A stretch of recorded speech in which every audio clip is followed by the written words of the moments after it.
iyadoo shacabka ku nool gobolada Sool Sanaag iyo Cayn sanad walba 18 May uu asteeyay maalinta goboladaasi laga sameeyo olole nadaafadeed ayaa sanadkan meelaha laga xusay waxaa ka mid ah degmada Boocame ee gobolka Sool.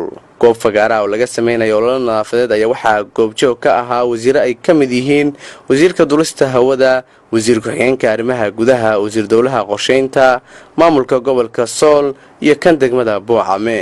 gudoomiye ku-xigeenka degmada Boocame Axmed Cismaan, gudoomiyaha gobolka Sool Cabdirasaaq Maxamed Warsame, odayaal dhaqameedka degmada Boocame, waxgarad iyo saraakiil ka tirsan ciidamada dowladda Puntland ayaa si isku mid ah u sheegay in maalinta 18 May ay tahay maalin gobolada Sool Sanaag iyo Cayn laga sameeyo olole nadaafadeed. qaadano reer Sool meel kasta joogaan maalinta qashinka 18 May farxad bay noo tahay. gaar ahaan waxaan aad u soo dhaweynaynaa wasiirada maantana waxaan farxad la wadaagaynaa 18 May degmada Boocame maamulka iyo macallimiinta iyo ardada. maalinta qashinka 18 May anuu halka kamid baan rabay meesha inaan ka sheego madaxweynaha intaasan ka codsanaya. maalinta ay goboladan Puntland iyo gobolada Sool iyo Sanaag iyo Caynba shacabkoodu way u asteeyeen maalinta qashin gurka bay inaga inoo tahay. waa maalin runtii xagga nadaafadda aad ugu wanaagsan.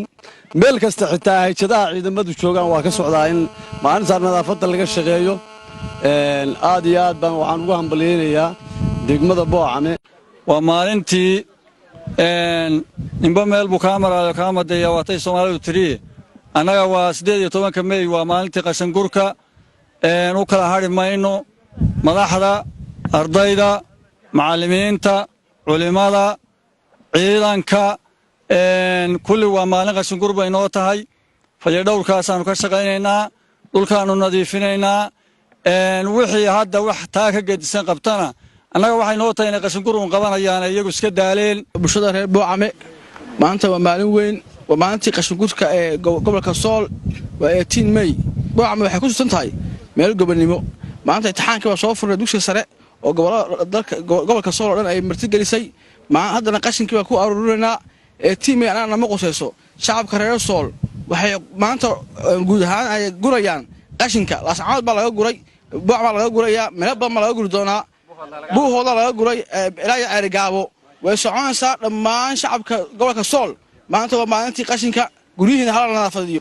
wasiir dowlaha wasaaradda qorsheynta iyo xiriirka caalamiga ee Puntland Cabdiraxmaan Xaydiid Ibraahim, wasiir ku-xigeenka wasaaradda arrimaha gudaha federaalka iyo dimuqraadiyiinta dowladda Puntland Cabdiweli Mire Xirsi iyo wasiirka wasaaradda duulista hawada iyo garoomada dowladda Puntland Xuseen Cismaan Lugatuur ayaa dhankooda hambalyo u diray shacabka ku nool gobolada Sool iyo Sanaag iyo Cayn.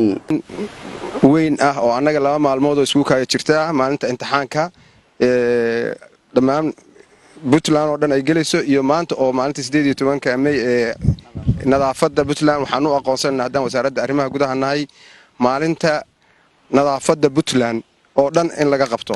sida awgeedna arrinkaana waa dhaqan gelinaa maayarada iyo barsaabadana waxaan u sheegaynaa inay maanta tahay hadda laga bilaabo maalinta qashinka gurka Puntland.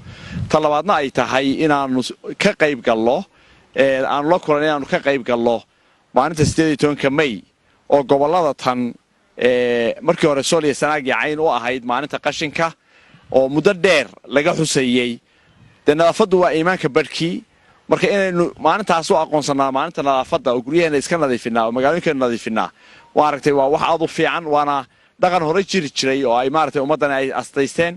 haddii maaragtay insha Allah taala reer Boocame waxaaba ka muuqata markooda inay nadaafad badnaayeen oo aad nadaafadda uga shaqeeyeen aan noo soo kulanay iyagoo shaqada haya.